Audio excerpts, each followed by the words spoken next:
Hello and welcome to another Paint to Learn. Today we're going to be diving deep into history and having a go at a Roman chariot.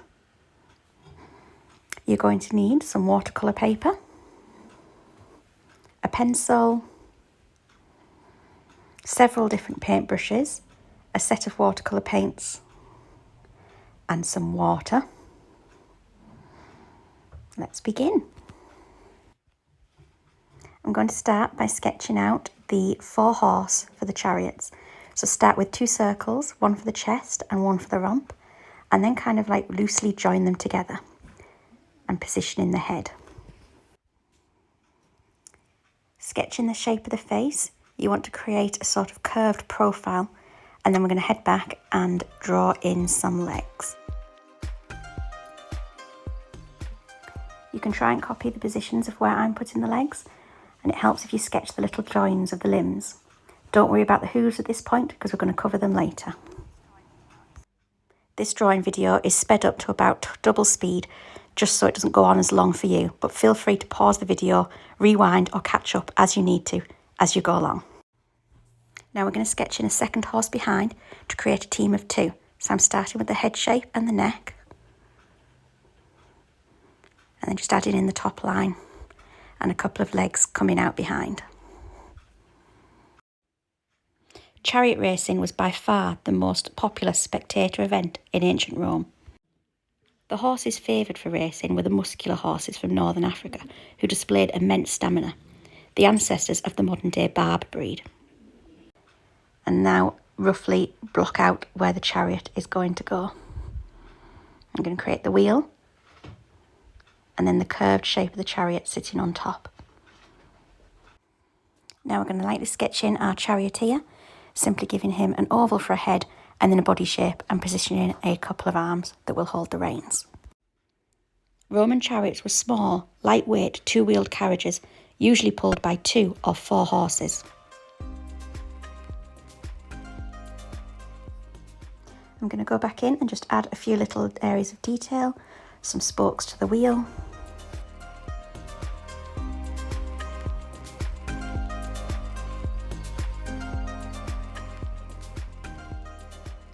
And some edgings and shapes on the chariot itself. I'm going to give our charioteer a beard and some hair.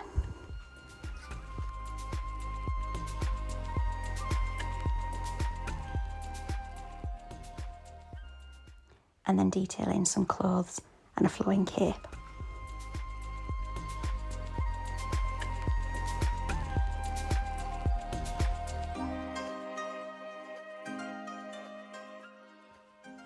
I'm now going to add in the rest of the horse's tack and detail where their eyes go.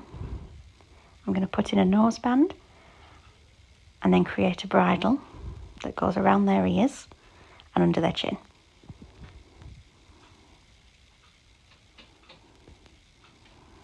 And then I'm going to take this to create the harness, which has 2 straps that go around the body and then one that joins up across the top of the leg. You can twiddle about with the shape of this, sometimes they had quite intricate designs.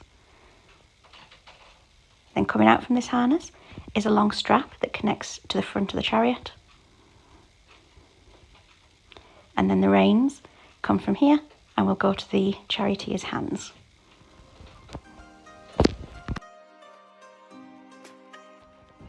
And then repeat this pattern on the horse behind in whatever areas you can see.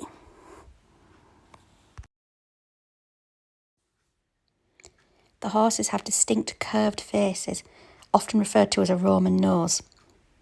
They came in a wide range of colours and the horses were matched on their abilities rather than colour as in modern day carriages.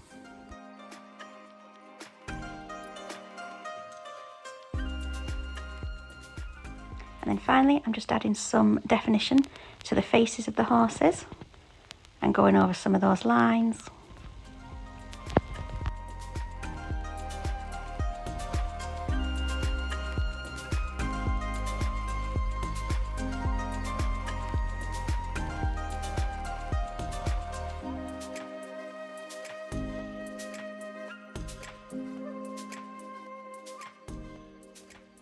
And then adding in their manes and tails.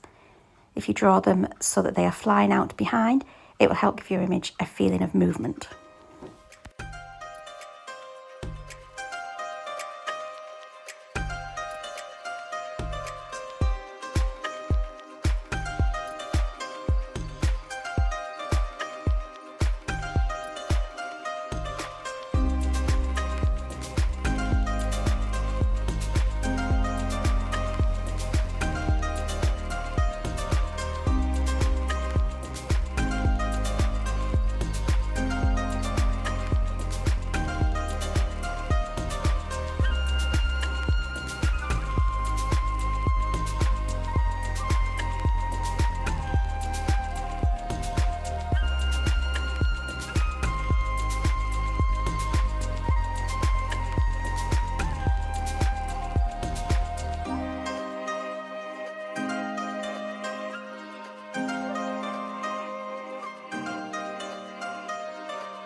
Now it's time to begin painting.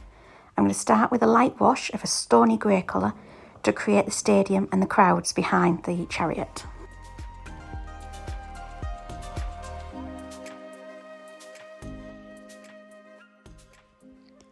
The races took place in purpose-built structures called circuses. The largest, the Circus Maximus, could hold 150,000 spectators, 3 times the amount of the Colosseum.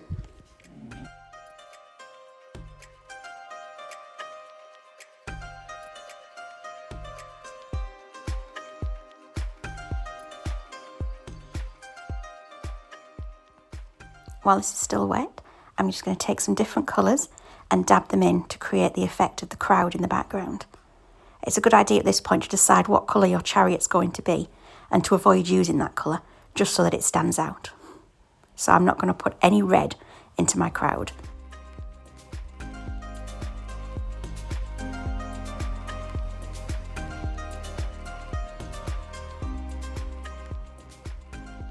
It's a good idea to leave this background to dry completely before continuing on.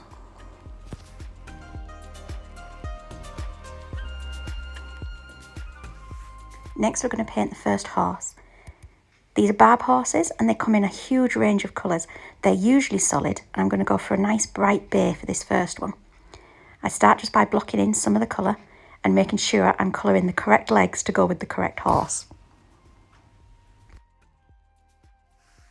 You can, of course, choose to paint your horses in any colour you wish. I'm then just going to get a finer brush and just spread this paint around, making sure that I leave the harness details white so we can fill them in later.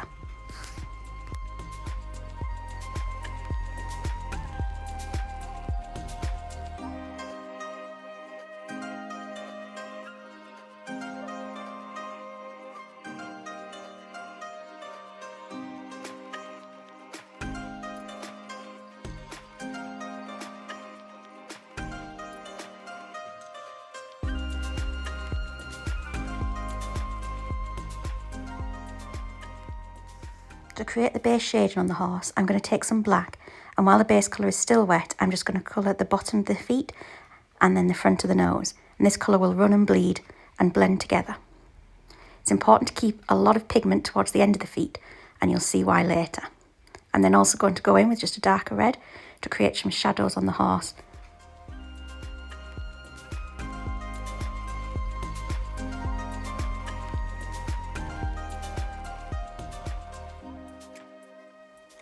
While the horse body is drying, we're going to block in the colour on our chariot. I'm going for a really deep red.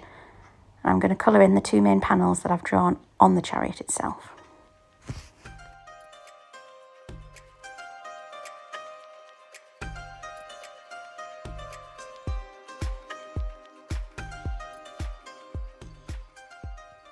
And I'm going to colour the cape in the same colour so that it ties the piece together.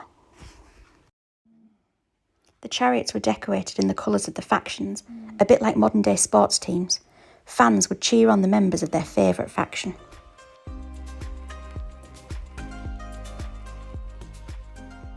Once completely dry, we can begin work on this second horse. This time I'm going to go for a darker seal bay, so I'm going in with a brown, and I'm going to do exactly the same thing as I did before, blocking in the areas and then going in with a finer brush to keep the edges nice and sharp.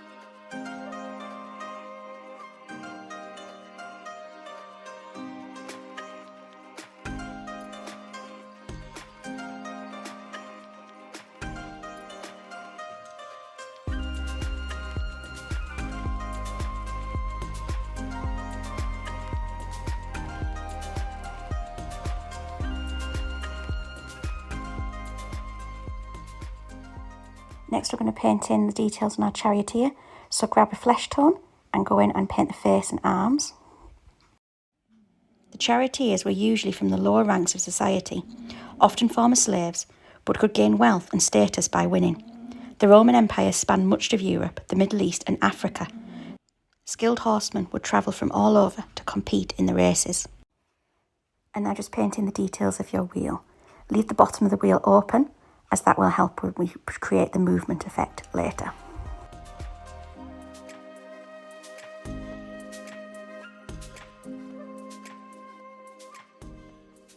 Now I'm going to go in with a fine brush and paint the horse's tack. You can choose any colour for this, but I've decided to match it to the colour of the chariot.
Next I'm going to return to our driver and paint in his tunic, just keeping it some neutral browns.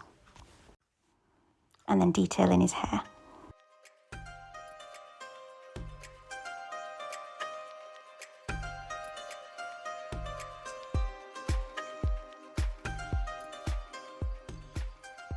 Now unfortunately I did forget to record the painting of the horse's manes and tails, but as you can see here I just filled them in with a nice deep black.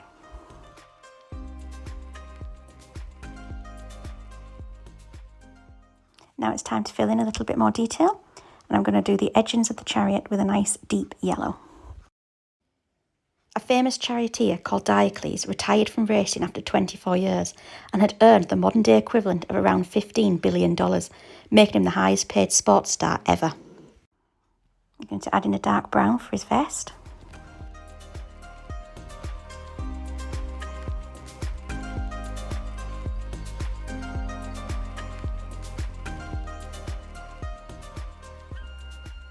And then using a diluted black, I'm going to add a little bit of shading to his arms and some definition on his face.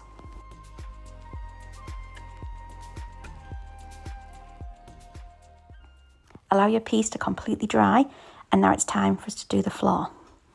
I'm going to get a sandy beige colour, and I'm going to paint in and out of all the different areas, especially along the back. Use a lot of water at this point and try and keep everything quite crisp until you come to the feet of the horses, where you're going to want to rub your brush over the areas that you've already painted to collect some of that pigment and blend it into the floor.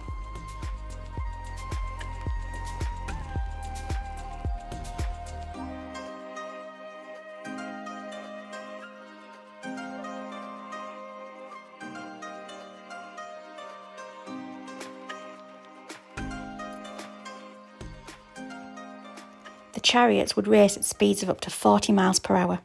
We're going to add some extra paint effects to create that look of speed.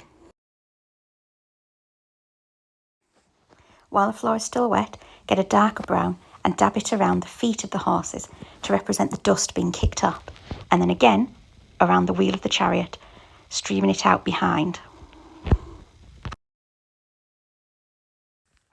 Don't worry if you make any mistakes, because you can always go back and correct them later.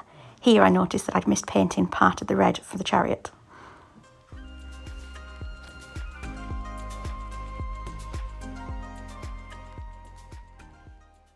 I'm now just going to fill in these last few little reins.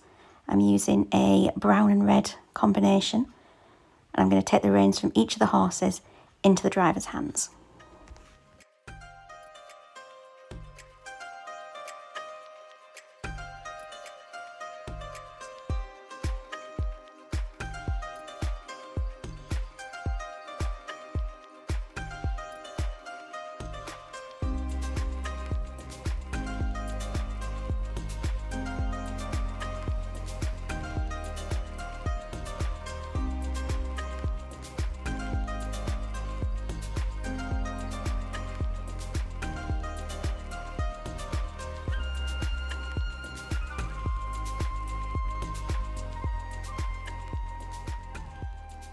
I'm going to take a gold pen now to add some decoration. You can of course do this with paint.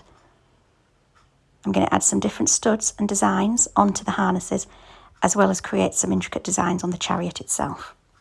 You can really let your imagination run wild here. Horses wore highly decorated harnesses embellished with silver, gold or even gems.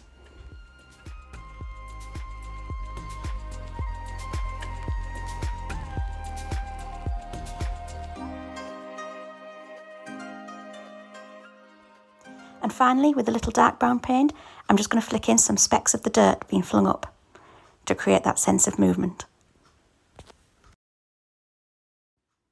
And here is our final chariot. I hope you've enjoyed creating today, and I look forward to seeing you again next time. If you've enjoyed this lesson, leave me a like, a comment, and subscribe to the channel, and I'll be able to bring you many more of these in the future.